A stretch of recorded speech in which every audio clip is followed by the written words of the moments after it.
عماد یا کچھ اس کا نام برکا تھا. یہ 3 خارجی لوگ تھے. میٹنگ کیا, کہا ہم تینوں ایک ہی دن کا انتخاب کرتے ہیں, ایک ہی دن تینوں کو ماریں گے. 3 بڑے صحابہ کو, حضرت علی کو, حضرت عمر بن عاص کو, حضرت امیر معاویہ.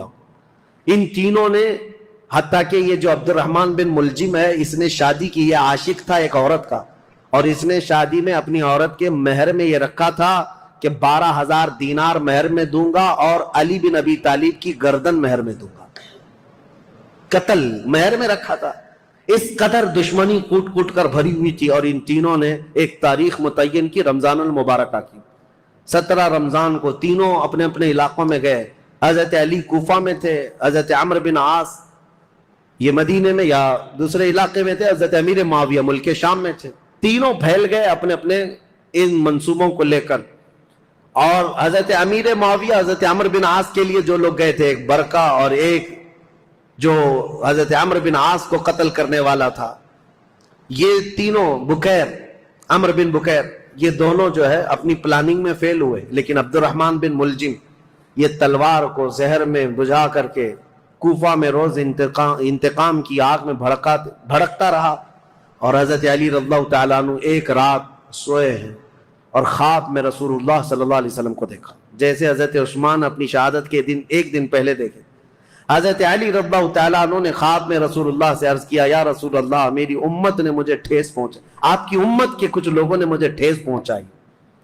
رسول کریم صلی اللہ تعالیٰ علیہ وسلم نے فرمایا, اے علی تم کل کھڑے ہو جانا, ان قریب وہ پوری قوم ہلاک ہوگی جس نے تجھے ٹھیس پہنچائی. رسول کریم صلی اللہ تعالیٰ علیہ وسلم نے فرمایا, اور ان کی زندگی میں ہی یہ حضور نے فرمایا تھا, علی جو جماعت تم سے نفرت کرے گی وہ جہنم میں جائے گی. حضور نے تو منافق کی علامت بھی بتائے, جس کو علی سے بغض ہوگا وہ مومن نہیں منافق ہوگا, زندگی میں فرمایا تھا. تو حضرت علی نے خواب دیکھا, صبح حضرت حسن کو اٹھایا بستر سے, امام حسین کو اٹھایا, کوفہ میں تھے, کہا کہ چلو فجر کی نماز کے لیے جا رہے تھے. اور حضرت علی کی عادت تھی فجر کی نماز کے لیے لوگوں کو جگاتے تھے, ہر گھر سے آواز دیتے تھے زور سے. حضرت حسن اور حضرت حسین کو اٹھایا اور کہا, میں نے خواب میں رسول اللہ کو دیکھا ہے, اور رسول پاک صلی اللہ تعالیٰ علیہ وسلم نے مجھ سے یہ فرمایا, وعدہ فرمایا. اور اس کے بعد یہ کہتے ہوئے حضرت علی محراب کی طرف بڑھ رہے تھے سارے لوگوں کو. یہ عبد الرحمن بن ملجم نے حضرت علی کرم اللہ وجہہ الکریم کے چہرے پر وار کیا, اور وہ تلوار سے حضرت علی رضی اللہ تعالیٰ عنہ کے انجانے میں چہرے سے ایسا گھاؤ بیٹھا کہ ایک ایک بات دیگرے کئی حملے کیے نماز پر جانے والے کے لیے. اور اسی وقت حضرت علی رضی اللہ تعالیٰ عنہ کے جسم میں زہر بھی سرایت کر گیا, چہرے سے لے کر حضرت علی رضی اللہ تعالیٰ عنہ کے کندھے تک زخم آیا تھا. آپ زمین پر آ گئے تو آپ کو سارے لوگوں نے اٹھایا. یہ فجر کا وقت تھا, 17 رمضان المبارک کی تاریخ تھی. مولا کائنات علی مرتضیٰ رضی اللہ تعالیٰ عنہ کو گھر لایا گیا تو آپ جام شہادت نوش فرما گئے. اس حیدر کرار فاتح خیبر کی شہادت ہو گئی 17 رمضان کو. مارنے والا قاتل عبد الرحمن بن ملجم, اس کو پکڑ کر کے لوگوں نے ٹکڑے کر دیے تھے, اور اس کے ٹکڑے جلا دیے گئے تھے. خارجی تھا, لیکن میرے عزیزوں, مولا کرم اللہ وجہہ الکریم علی بن ابی طالب کے قتل کے ساتھ ہی اسلام کا تاریخ کا ایک دروازہ بند ہو گیا. یہ ایک ایسا دور تھا جہاں پر خلافت راشدہ ختم ہو گئی. خلفائے راشدین جو 4 ہیں, اور بعض نے حضرت حسن بن ابی طالب کو بھی خلفائے راشدین میں شمار کیا.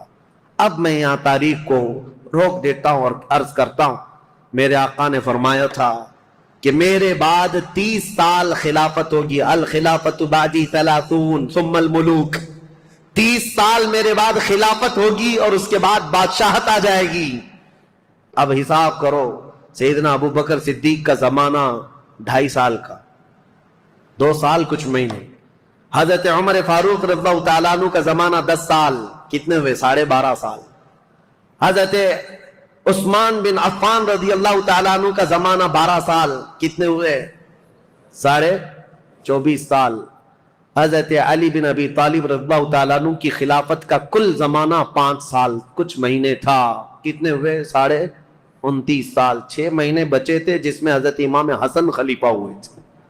اسی لیے بہت سارے محدثین یہ کہتے ہیں وہ بھی خلفائے راشدین میں شامل ہیں. 6 مہینے کے بعد انہوں نے خلافت امیر معاویہ کو دے دی تھی، لیکن خلافت کا دروازہ یہاں پر جو راشدہ ہے، خلافت راشدہ بند ہو گیا، خلفائے راشدین کا وہ سنہرا دور ختم ہو گیا۔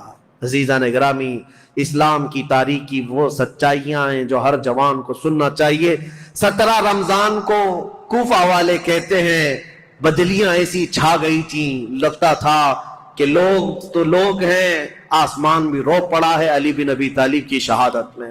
حضرت علی کرم اللہ وجہہ الکریم کا جسد خاکی لایا گیا، امام حسن نے نماز جنازہ پڑھائی، امام حسین نے غسل دیا تھا، اور آپ کو کوفہ شہر کے اسی مسجد کے کنارے دفن کیا گیا تھا۔ بعض روایات میں ہے آپ کے جسد مبارکہ کو لوگوں سے چھپا کر کے رکھا گیا تھا، کیونکہ خارجی جو جماعت تھی وہ اتنے شدید قسم کی نفرت کر رہے تھے کہ کہیں قبر کو اندھیرے میں کھود کر توہین نہ کریں، بے حرمتی نہ کریں۔ مولا کائنات علی مرتضیٰ رضی اللہ تعالیٰ عنہ کی قبر مبارکہ کو چھپایا گیا تھا، لیکن بہت ساری روایتیں بتاتی ہیں مقام نجف اشرف جو کوفہ کا حصہ تھا جہاں مولا علی کو دفن کیا گیا، آج بھی امیر المومنین کا دروازہ بڑی شان کے ساتھ کھلا نظر آتا ہے، اور ان کی تربت انور پر جب جھنڈا لہراتا ہے تو میرے عزیزوں کئی مرتبہ نجف جانے کا موقع ملا، کئی مرتبہ عراق گیا، جب بھی اس لہراتے ہوئے جھنڈے کو دیکھتا ہوں تو خیبر یاد آ جاتا ہے۔ مولا کائنات کی وہ تلوار کی شکلیں لٹکائی گئی ہیں، اگرچہ شیعہ لوگوں کی وہاں پر حکومت ہے، لیکن حیدر کرار کے دربار میں جاتے ہیں تو دل ہچکولے لینے لگتا ہے اور بدن میں کپکپی آتی ہے۔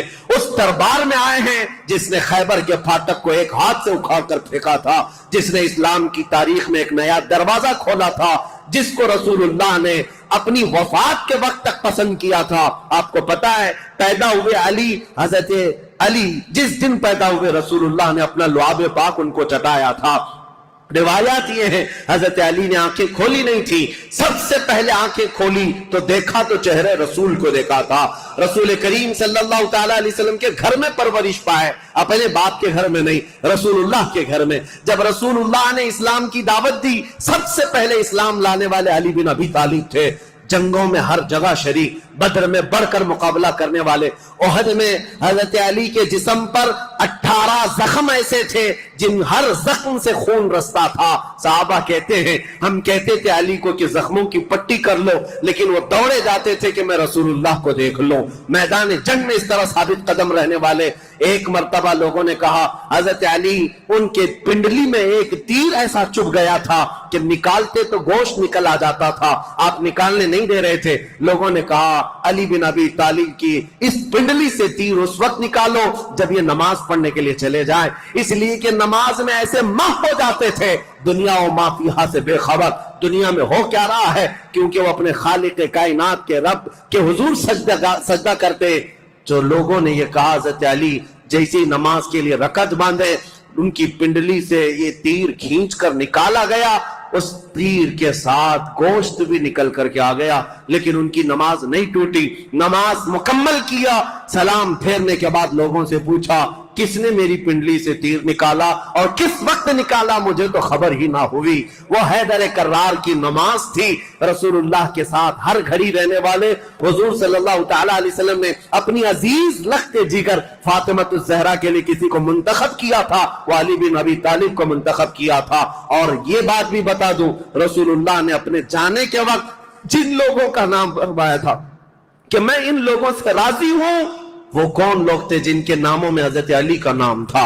حضور نے فرمایا میں ان سے راضی ہوں۔ وفات کے وقت بھی رسول اللہ ان سے راضی تھے، اور حضور صلی اللہ تعالیٰ علیہ وسلم کے پردہ کرنے کے بعد جو سعادت حاصل ہوئی حضرت علی کو، حضور صلی اللہ تعالیٰ علیہ وسلم کا کفن حضرت علی نے باندھا تھا، تجہیز و تکفین آپ نے فرمائی تھی، اور رسول کریم صلی اللہ تعالیٰ علیہ وسلم کو آخری مرتبہ قبر انور میں جو اتارا گیا ہے، اس قبر میں اترنے والے بھی علی بن ابی طالب تھے۔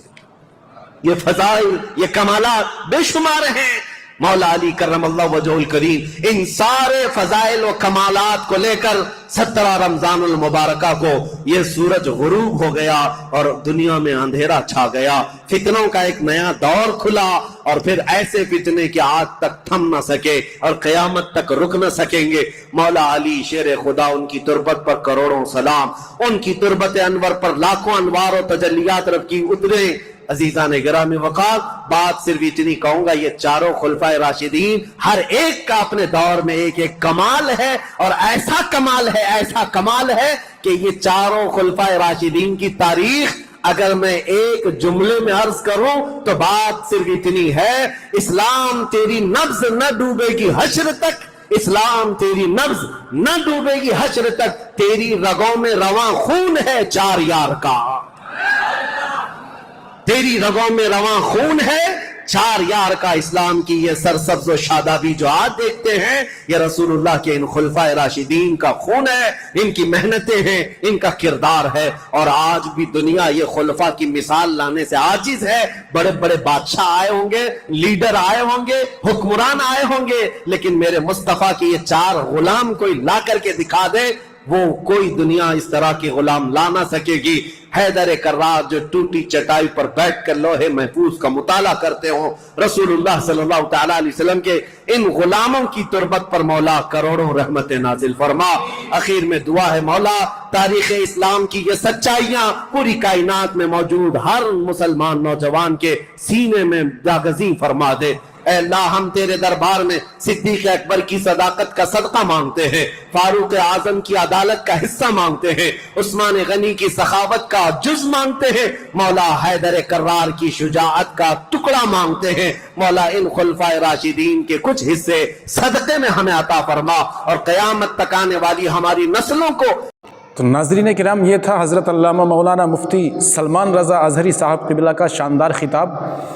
آپ کو سمجھ آ گئی ہوگی کہ کس طرح سے حضرت عثمان غنی رضی اللہ تعالیٰ عنہ کو خلیفہ بنایا گیا اور کس طرح سے آپ کی شہادت ہوئی۔ انشاءاللہ اپنی ویڈیو کے اگلے پارٹ میں ہم اگلے خلیفہ کا ذکر کریں گے، کس طرح سے خلیفہ بنتے گئے اور حکومتیں وقوع پذیر ہوتی گئیں۔ انشاءاللہ اسی طرح سے ہم اگلی کڑی میں چلتے چلتے کرب و بلا کے ذکر تک پہنچیں گے، اور حضرت امام حسین کی شہادت اور تمام آپ کے رفقا کی شہادت کا ذکر کریں گے۔ تو ویڈیو کو، کسی بھی ویڈیو کو آپ مس مت کیجئے گا، ہر ایک ویڈیو کو انشاءاللہ دیکھنے کی کوشش کیجئے گا، آپ کو پوری جانکاری ملے گی۔